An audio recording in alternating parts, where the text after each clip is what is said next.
আসসালামু আলাইকুম এভরিওয়ান, সবাই কেমন আছেন? আশা করছি সবাই ভালো আছেন। আলহামদুলিল্লাহ, আমি অনেক ভালো আছি।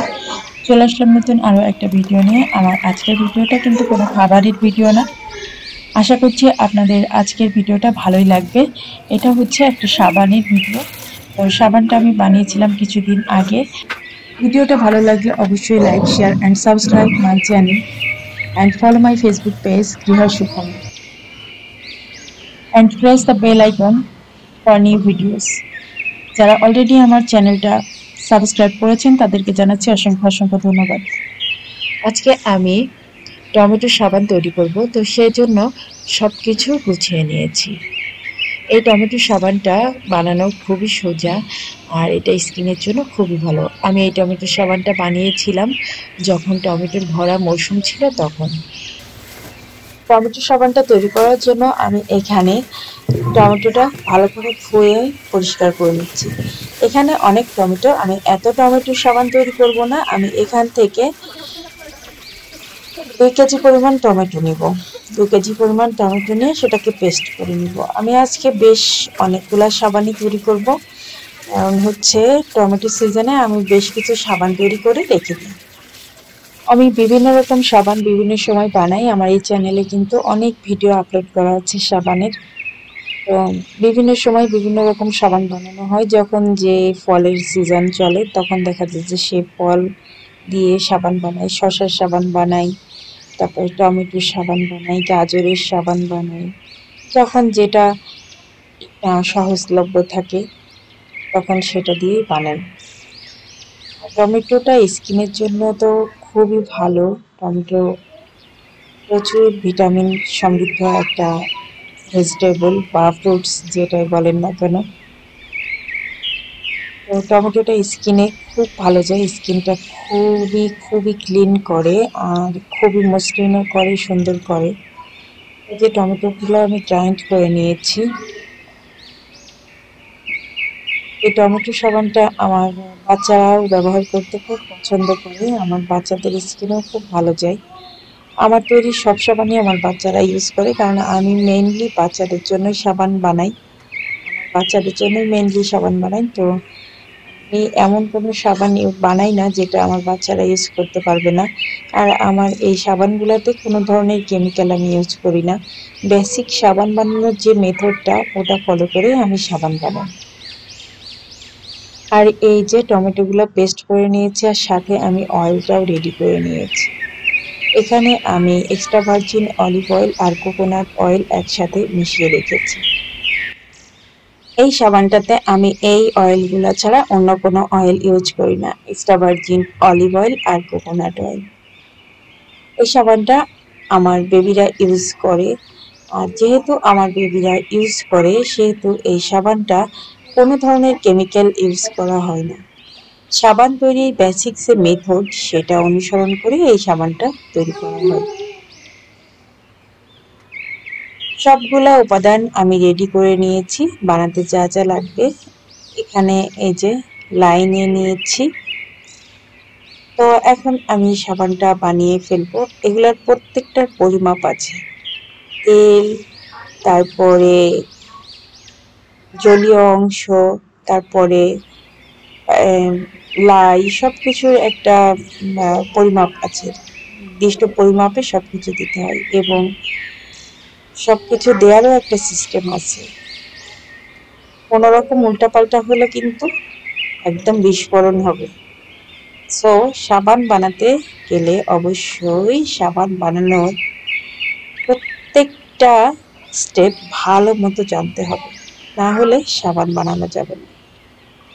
কোনো রকম যদি কোনো কিছুতে উল্টাপাল্টা হয় তাহলে কিন্তু একদম পুরা বিস্ফোরণ হবে। আমি কিন্তু এই ভিডিওটাতে আপনাদেরকে সাবান তৈরি করা শেখাচ্ছি। আমি জাস্ট আমার সাবানটা কিভাবে তৈরি করেছি সেটাই ভিডিওতে একটু দেখাচ্ছি আপনাদের। যেহেতু আমি ভিডিও কন্টেন্ট শেয়ার করি, তাই একটা ভিডিও আপনাদের সাথে শেয়ার করছি। কিন্তু এখানে আমি আপনাদের সাবান তৈরি করা কোনোভাবেই শেখাচ্ছি না। সো ভিডিওটা দেখে কোনোভাবেই সাবান তৈরি করতে যাবেন না। কারণ সাবান তৈরি করতে হলে খুব ভালো মতো সাবান তৈরির প্রত্যেকটা স্টেপ জানতে হবে, না হলে সাবান তৈরি করতে ভুলেও যাবেন না। আমার বাচ্চাদেরকে আমি আমার হাতের সাবানগুলাই ইউজ করাই। আমি যেগুলা তৈরি করি সেগুলাই ইউজ করাই। আর আমার সাবান যারা যারা মেখেছেন তারা তো জানেনই যে সাবানগুলা কতটা ভালো হয়। কারণ আমার সাবানে আমি কোনো ধরনের কেমিক্যাল ইউজ করি না, কোনো ধরনের না। বেসিক সাবান বানানোর যে মেথডটা ওটাই। এখানে কোনো ধরনের পারফিউম ইউজ করা হয় না, এখানে কোনো ধরনের কালার ইউজ করা হয় না, তারপরে রং ফর্সাকারী কোনো ধরনের উপাদান ইউজ করা হয় না। তো সেজন্য এই সাবানটা স্কিনের জন্য ভালো। আর নিজের হাতে তৈরি যে কোনো জিনিস ভালোই হয়, সেটা আমরা সবাই জানি কম বেশি।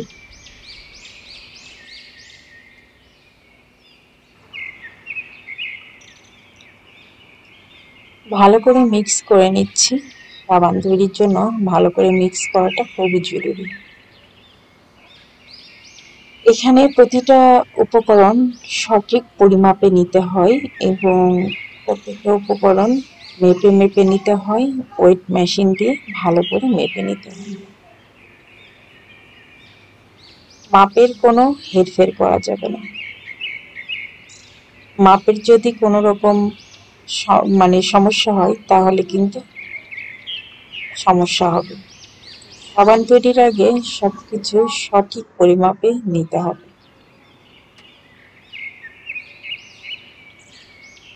এটা বিট করলে মোটামুটি আমার সাবান বানানোর কাজ অর্ধেকটা কমপ্লিট হবে। এরপরেও আরো কিছু কাজ আছে।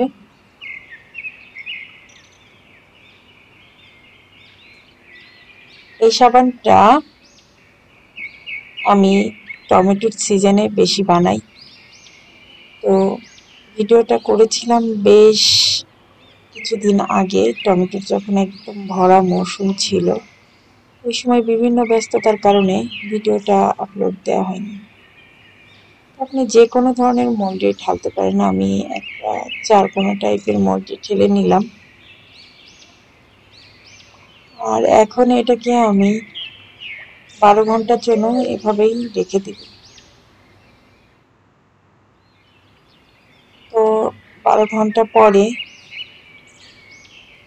ফিরে আসছি। 12 ঘন্টা পরে দেখবেন যে এটা একদম সুন্দর মতো সেট হয়ে গেছে। সাবানটা তৈরির সাথে সাথে কিন্তু সাবানটা কখনোই ইউজ করতে হয় না। সাবান তৈরির মিনিমাম 15 দিন থেকে 20 দিন বা 1 মাস পরে সাবানটা ইউজ করা ভালো। এতে করে সাবানের ভিতরে যে ক্রিয়া বিক্রিয়াগুলো হয় সেগুলো সব সঠিকভাবে সম্পন্ন হয়। তো সাবানটা আমার তৈরি করা হয়ে গেছে। এখন হচ্ছে সাবানটাকে কেটে নিব। ঠিক 12 ঘন্টা পরে আমি সাবানটা কেটে নিচ্ছি, কারণ আর যদি বেশি দেরি করি তাহলে দেখা যাবে সাবানটা বেশি শক্ত হয়ে যাবে, তাহলে আমার কাটতে অসুবিধা হবে। তো সেজন্য 12 ঘন্টা পরেই কেটে নেওয়াটা বেটার। সাবানটা খুব সুন্দর জমেছে। আর আমি যে পলিগুলো দিয়েছিলাম সেগুলো উঠিয়ে নিচ্ছি।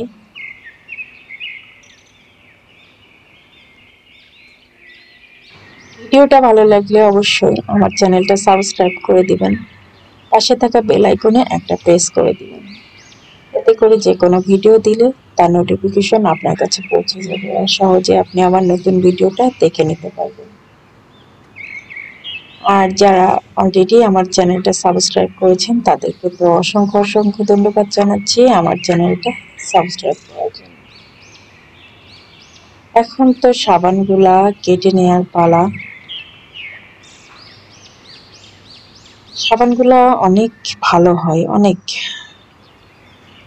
আর নিজের হাতে তৈরি করা সাবান ভালো হবে সেটাই স্বাভাবিক। আমি যখন বাইরে থেকে কেনা সাবান ইউজ করতাম তখন দেখা যেত যে স্কিনটা শুষ্ক হয়ে যেত। সাবান দিয়ে মুখ ধোয়ার পরে দেখবেন যে স্কিনটা কেমন যেন একটু শুষ্ক হয়ে যায়। কিন্তু আমার এই সাবানটা, মানে আমার তৈরি প্রত্যেকটা সাবানই এতটাই ভালো হয় যে সাবান দিয়ে মুখটা ধোয়ার পরে মনে হয় মুখে কিছু না লাগালেও চলবে। স্কিনটা অনেক সফট করে আর স্কিনটা খুব ভালো মতো ডিপ ক্লিন করে। আর আমার বাচ্চাদের স্কিনেও সাবানটা খুব ভালো স্যুট করে। আমি আলু দিয়েও সাবান বানাই, আলুর সাবানটাও খুব ভালো হয়। আলুর সাবান, মিল্ক সাবান, গাজরের সাবান, সব ধরনের সাবানই বানাই।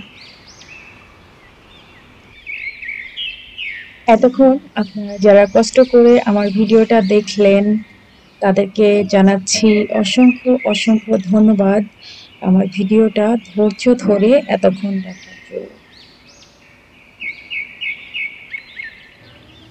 আর সাবানগুলো তো আমি কেটে নিচ্ছি। সাবানগুলা কেটে নেওয়া হয়ে গেলে তারপরে সাবানগুলা আমি আপনাদেরকে দেখাবো, দেখতে পারবেন। আসলে কি হয়েছে, আমি কাটতে গিয়েছিলাম ঠিক আছে, কিন্তু আমি না ঠিক মতো আসলে কাটতে পারি না। আমার আসলে ছুরিটা বাঁকা হয়ে যায় আর কাঁটাটাও বাঁকা হয়ে যায়। আমি ঠিক মতো সমান লেভেলে না কাটতে পারি না। আর সাবান কাটা আসলে এরকম ছুরি দিয়ে কাটতে হয় না, সাবান কাটার একটা কাটার আছে, ওই কাটার দিয়ে সাবান কাটতে হয়। আমার কাছে আসলে কাটারটা ছিল না, মানে আমার কাছে নাই, টোটালি নাই কাটারটা, সাবান কাটার যে কাটারটা, ওই কাটারটা থাকলে সাবান কাটতে সুবিধা হয়। এক মাপের সাবানগুলা কাটা যায়। আর আমার ক্ষেত্রে যেটা হয়, আমার সাবানগুলা আঁকা বাঁকা হয়ে যায় কাটতে গেলে, ছুরি বাঁকা হয়ে যায়, যার কারণে আঁকা বাঁকা হয়ে যায়। আমি না বেশি ভালো একটা কাটতে পারি না, এটা হচ্ছে সমস্যা। যেমন কেকও যখন আমি ডেকোরেশন করি, আমি 2টা স্লাইসের বেশি কখনোই করি না, কারণ আমি যদি 3-4টা স্লাইস করতে যাই তাহলে দেখা যায় যে আমার স্লাইসগুলা টেরা বেঁকা হয়ে যায়। তো তার থেকে আমি 2টাই করে ফেলি। আমার এই কাটাকাটিতে সমস্যা, কাটতে গেলে দেখা যায় যে আমার টেরা বেঁকা হয়ে যায়। এদিকে আবার আমার জামাই খুব ভালো কাটতে পারে, সে সাবান, কেক, যে কোনো কিছু খুব ভালো মতো কাটতে পারে। তো আমি সবসময় কাটাকাটির দায়িত্বটা তাকেই দিই, সাবান কাটা বা কেক কাটা, কেকে স্লাইস করা, এগুলা কাটার দায়িত্বটা তাকে দিই।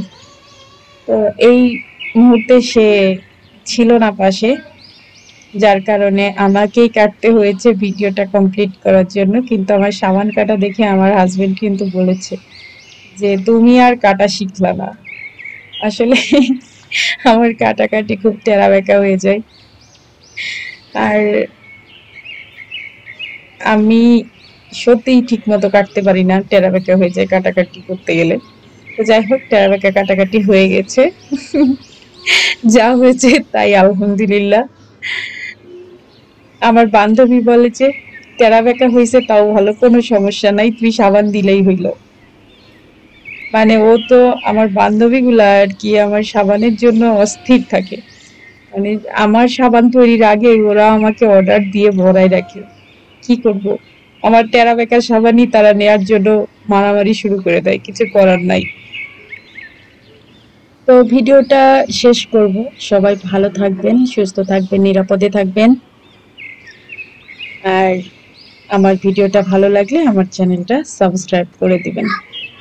পাশে থাকা বেল আইকনে অবশ্যই অবশ্যই একটা প্রেস করে দিবেন, এতে করে আমি যে কোনো নতুন ভিডিও দিলে নোটিফিকেশন আপনার কাছে পৌঁছে যাবে আর সহজে আপনি নতুন ভিডিওটা দেখে নিতে পারবেন। দেখা হবে, কথা হবে ইনশাআল্লাহ, আল্লাহ বাঁচায় রাখলে আবার পরের ব্লগে।